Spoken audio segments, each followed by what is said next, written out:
everyone, and welcome to a special presentation of this broadcast we had entitled The Man Behind the Mic, which I will be interviewing Pastor Richard Parker, who is the pastor of the great historical Gethsemane Baptist Church. And we are coming up on his 12th year of ministry. And we had decided to interview the pastor because we want to dig into his mind to find out what does he feel about social issue, about his own personal life, about the church. With no delay, I'm going to dig right into it. After this interview, we have a special day we want to tell you about. But right now, welcome, Pastor. How you doing, sir? The first question I want to know, how old were you when you became, that God gave you your calling?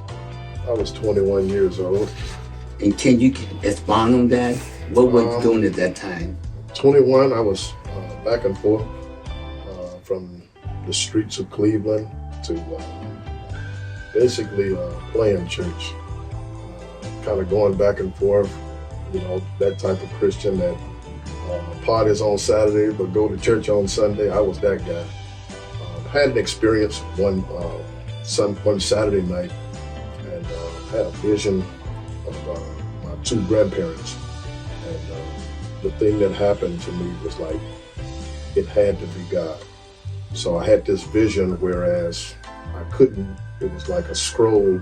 It was a gap between me and my grandparents, those two that were most influential, which was my grandmother, my mom's mom, and my grandfather, which was my father's father. And it was like a great gulf between the two of us. And it was like I couldn't reach them, but the scroll kind of like came down and it said, in order to reach them, you have to do what they did, which was submit to God. And so that Sunday, I went to my pastor at the time, Pastor Philip Brown of Allen Chapel, and I told him my experience. And he said, "You feel as though God is tugging at you?" And I said, "I do." I said, "I think, you know, this is a serious situation, and I'm kind of ready to make that answer, or that transition from the pews to the pulpit." And then he told me, say, "Pray about it. Let me know what you come up with." Came back about 3 weeks later, and I had that same experience again. And I went to my pastor and I told him, I said, "Well, I feel as though God is tugging at me, and I'm ready to answer the call." And so April the 12th of 1997, I preached my first trial sermon, and ever since then I've been on fire. Do you believe that ministers of today, like yourself, that it's important for them to go to theology school, or is it more emphasis from the calling from God, or it's a combination of both? I believe it's a combination of both. If you're called, I believe that you need to be one that manifests your calling through teaching, through knowledge, through schooling. And so I work hard on my craft to make sure that I'm not in a situation where I feed my people junk food, but I try to be that pastor that feed my people soul food on Sunday mornings. What are the blessing or the challenge, or the blessing as well as the challenge of being a pastor of a historical Black church with an older congregation? Great question. The challenge was, now you said challenge and? Yeah, I mean, in other words, what are the pros and cons of that? The good, yeah, right. I would say, I didn't want to say pro and con of the thing, but I'm pretty sure our producer can edit me out of that. But go ahead. The pros and cons to pastoring a historical church. The cons are, let me tackle that first.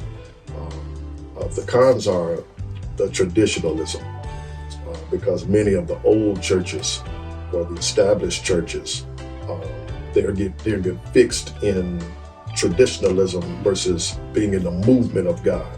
And we have to be careful of that, because many times God has taken the church to another level, but we're so stuck in traditionalism that we don't want to go to where God is taking us, and we ended up stuck and miss the transition that God is trying to take us to, which makes us what?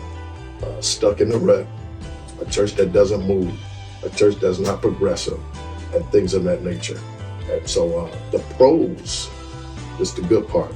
The pros are a lot of wisdom, a lot of historical people that you come across.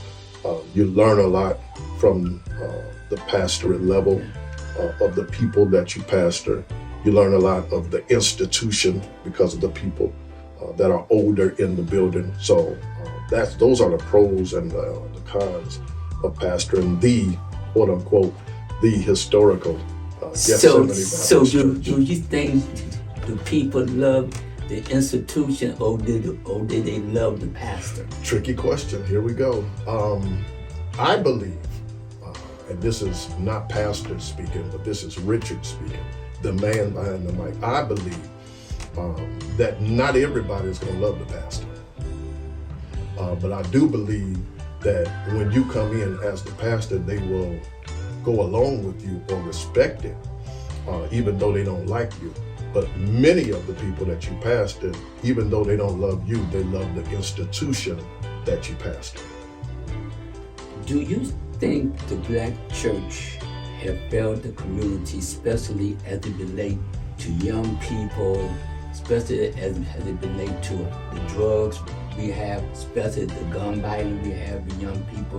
Do you think that? What have the black church falling down? I won't say fall down. Maybe I say we missed the mark. I would not be careful to answer this. I would say yes. In so many ways we have failed our communities. In so many ways we have failed our young black men, our young black women. We have become an institution that builds within and not build without. And that was never Christ's intention. Christ's intention was never to hang around church folk. And I say never to hang around church folk. When you read the historical part of scripture, you never saw Jesus hanging in a church. He equipped the church to go get those that were, as you would call, your favorite word, the less of these. The undesirable. The undesirables. And so when you look at the church today, we cast out the undesirables. If a person is gay, if a person is unclean, if a person doesn't have a suit, if a person is kind of sideways in his behavior, we cast those individuals out. But when you look at Jesus' ministry, Jesus hung around that group. When you look at the man in the garden, a Gadarean garden, he was out of his mind. Where the people put him in a graveyard, Jesus went and found him in the graveyard. The woman with the issue of blood, she was nasty. The people cast her aside according to the law. The Levitical law said that she was unclean. But notice in the scriptures, when Jesus touched her or when she came in contact with Jesus, Jesus never was unclean, but he cleaned her. And as we close again, this has been the interview with Pastor Richard Parker in his his forthcoming book, The Man Behind the Mic. That's me. We hope to see you the fourth Sunday. This is Maestro Brackens. Until next time. Goodbye. We love you.